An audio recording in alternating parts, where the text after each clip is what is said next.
ओम भूर्भुवस्सुः तत्सवितुर्वरेण्यं भर्गो देवस्य धीमहि धियो यो न प्रचोदयात्। ओम नमो भगवते वासुदेवाय। मित्रों, मैं रामोद पांडे शास्त्री आज कुमारी वैष्णवी चैनल से आप लोगों के समक्ष विष्णु भगवान के 24 अवतारों को स्पष्ट करते हुए उसमें से प्रथम अवतार मत्स्य अवतार का पूर्ण व्याख्या प्रस्तुत करूंगा।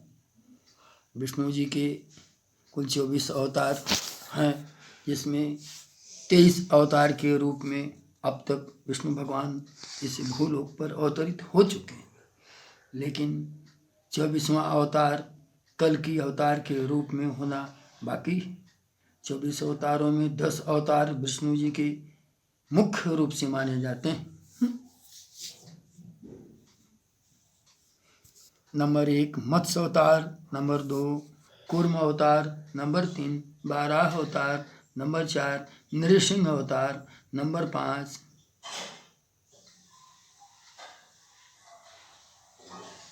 वामन अवतार, नंबर 6 परशुराम अवतार, नंबर 7 राम अवतार, नंबर 8 कृष्ण अवतार, नंबर 9 बुद्ध अवतार, नंबर 10 कल्कि अवतार। मित्रों, आज मैं पूर्ण रूपेण मत्स्य अवतार की व्याख्या प्रस्तुत कर रहा हूँ। 20 मार्च चैत्र शुक्ल पक्ष तृतीया को भगवान विष्णु ने अपने 10 अवतारों में से पहले अवतार को लिया था, जो मत्स्य अवतार के नाम से जाना जाता है। मत्स्य अवतार सतयुग में हुआ था। मत्स्य अवतार की पौराणिक कथाएं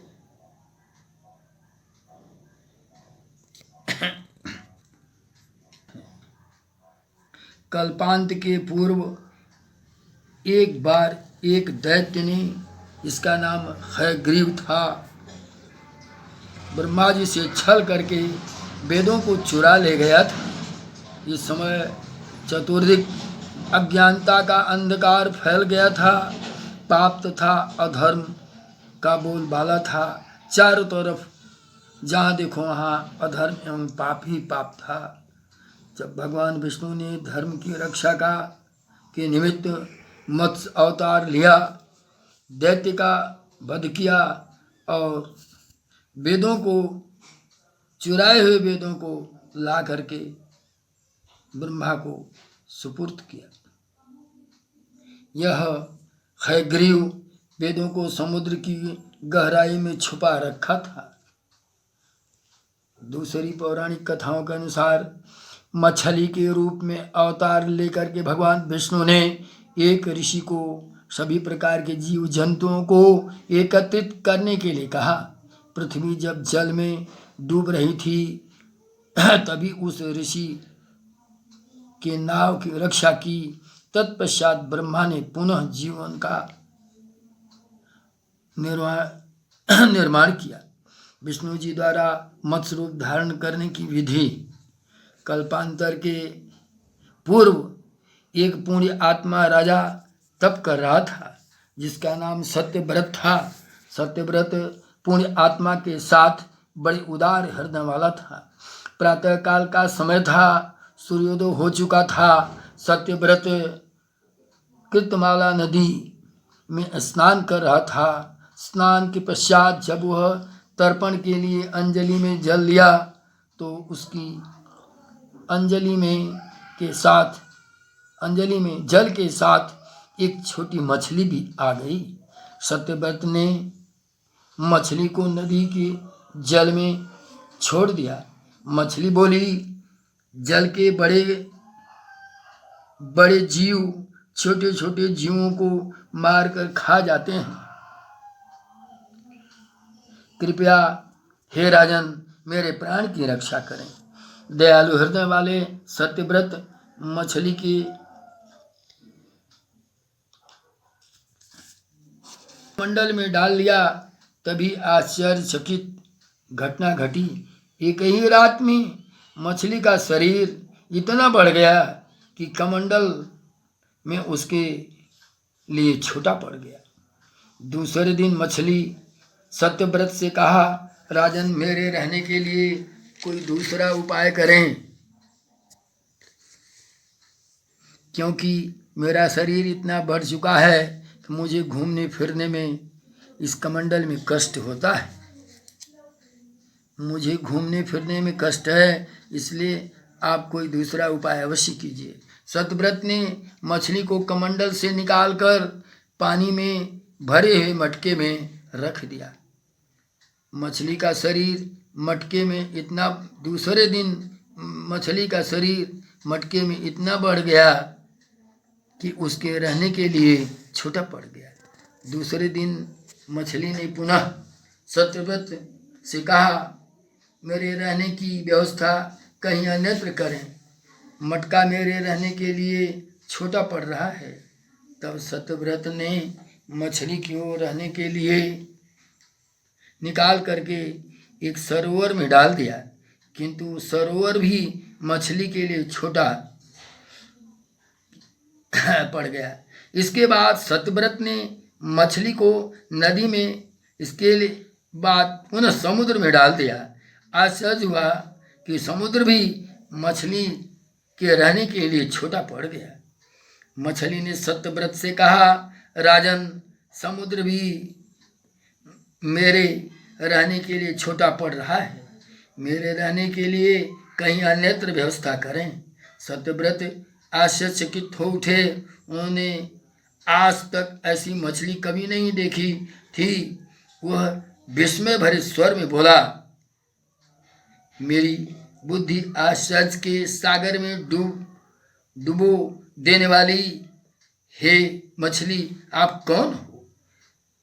मत्स्यावतारी भगवान विष्णु ने कहा, हयग्रीव नामक दैत्य ने वेदों को चुरा लिया है। संसार में अज्ञानता का अंधकार एवं अधर्म का प्रसार हो गया है। हयग्रीव को मारने के लिए ही मत्स्य रूप धारण मैंने किया है। आज से 7वें दिन पृथ्वी प्रलय चक्र में चली जाएगी। समुद्र का विस्तार होगा, जलधाराएं उमड़ उठेंगी, भयानक वर्षा होगी। जलधाराएं की पर्याप्त स्थिति से सारी पृथ्वी लोक पानी में डूब जाएगा। सर्वत्र जल ही जल दिखाई देगा। आपके पास एक नाव पहुंचेगी। आप सभी अनाजों और औषधियों को, बीजों को लेकर के सप्त ऋषियों के साथ नाव पर बैठ जाएंगे। मैं उसी समय आपको पुनः दिखाई पड़ूंगा और आत्म तत्व का ज्ञान प्रदान करूंगा। सतव्रत उसी दिन से प्रभु हरि का स्मरण करते हुए प्रलय की प्रतीक्षा करने लगे। 7वें दिन प्रलय काल खंड आ गया। समुद्र भी उमड़कर अपनी सीमाओं से बाहर बहने लगा। भयानक घनघोर वर्षा होने लगी। अल्प समय में ही पृथ्वी पर जल ही जल दिखाई देने लगा। संपूर्ण पृथ्वी जलमग्न हो उठी। तभी एक नाव दिखाई दी। सत्यव्रत सप्त ऋषियों के साथ नाव में बैठ गए। नाव पर संपूर्ण अनाज एवं औषधियों को भर लिया। नाव प्रलय के सागर में तैरने लगी। उस समय प्रलय सागर में नाव के अतिरिक्त कुछ भी नहीं दिखाई दे रहा था। सहसा मत्स्य रूपी विष्णु भगवान दिखाई दिए। सत्यव्रत सप्त ऋषि मंडल भगवान की प्रार्थना करने लगे। भगवान ने उन लोगों को आत्मज्ञान दिया।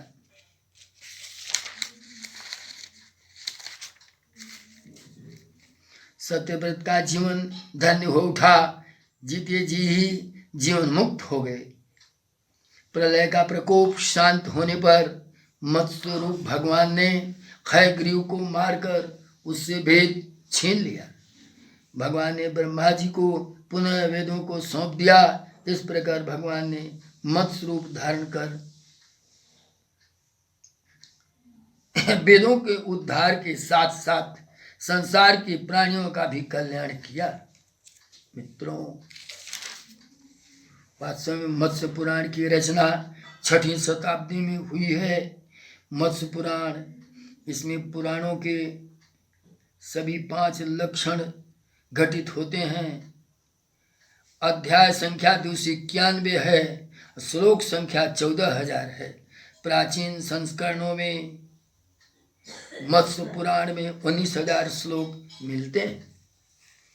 कहने का मतलब यह है, भगवान विष्णु समय समय पर 24-30 अवतार ले चुके हैं, जिसमें 10 जो प्रमुख है, एक एक करके मैं आपको इसकी व्याख्या प्रस्तुत करूंगा।